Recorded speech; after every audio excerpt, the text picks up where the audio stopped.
ملګرو حوصلې به نه هار کوو ټولو ماشیني قوم دا ناره لګولې دی چې حکومت موږ سره دی پاک فوج موږ سره دی ادارې موږ سره دي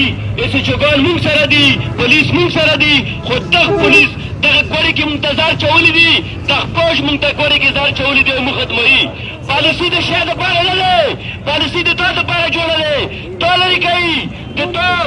دغه قرمې نه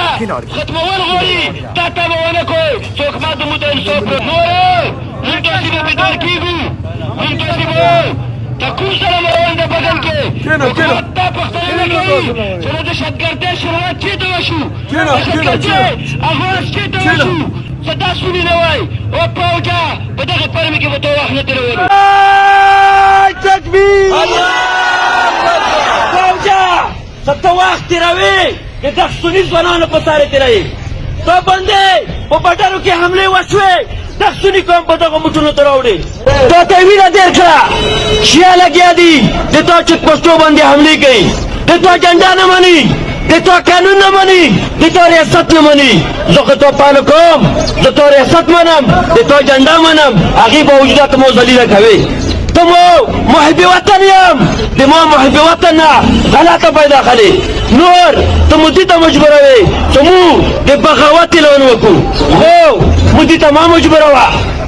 په بارې قرمې کې تقریبا 2-4 میاشتونه په شهر اترې منګل اوسګړی محصور دي بډر باندې ته یې پښتنه کړې دی ذلیل وخت تېروي هلته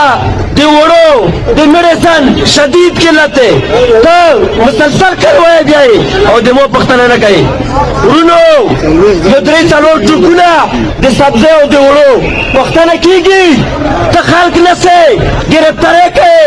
کورو ته نوځې د چادر او چردیوالي پامالي کوي یو اسلامي ریاست کې 372 کورونه وسو 8 جوماتونه شهیدان شو د مو پښتنه ما کوه مو دهشتګرد ګڼي مو پښتنه ما کوه زه دنه انصاف نه غواړم قرآن ته ویل انصاف نه ورکوي د قرآن پښتنه ویلې نه کوي د جومات پښتنه ویلې نه کوي د 2 ټرکو پښتنه کوي اتو ته ویلې هغه قرآن نه براتر دي څه ته د هغو پښتنه کوي د پپړو پښتنه کوي د قرآن او جومات پښتنه نه کوي او ریاست ته واوره که ته د قرآن او جومات پښتنه نشي کوای نو دا ځوانان دي تیار دي چې دا د قرآن او جومات پښتنه وکړي نو موږ حکومت ته دا یو چې فوراً بګن اپریشن بند کا نعره تکبیر فوراً د بګن د اوچات منظوري اپریشن بند کا کنه بندې نو موږ مشرانو له حمل تیار کړی دی نو دا مزاحمت به جری وي دا مزاحمت به دینه بیا خطرناک وي دا به بیا خطرناک مزاحمت وي نعره تکبیر کونج علی صاحب کې زنیبیون دهشتګرد د مو 13 کسان شهیدان شو کوم انصاف میلاو دی څوک د نیولي دي تو هغه دې کې ویلې اپریشن نشي کوای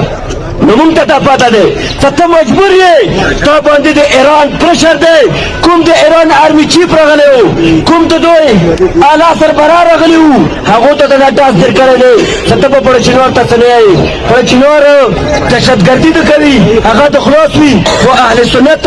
که یو وړوکی جرم وکړي ستا بیا هغه ګرفتاروی نه سي فوراً اپریشن بند کا پنچ علیزائی اپریشن وکا او چې کوم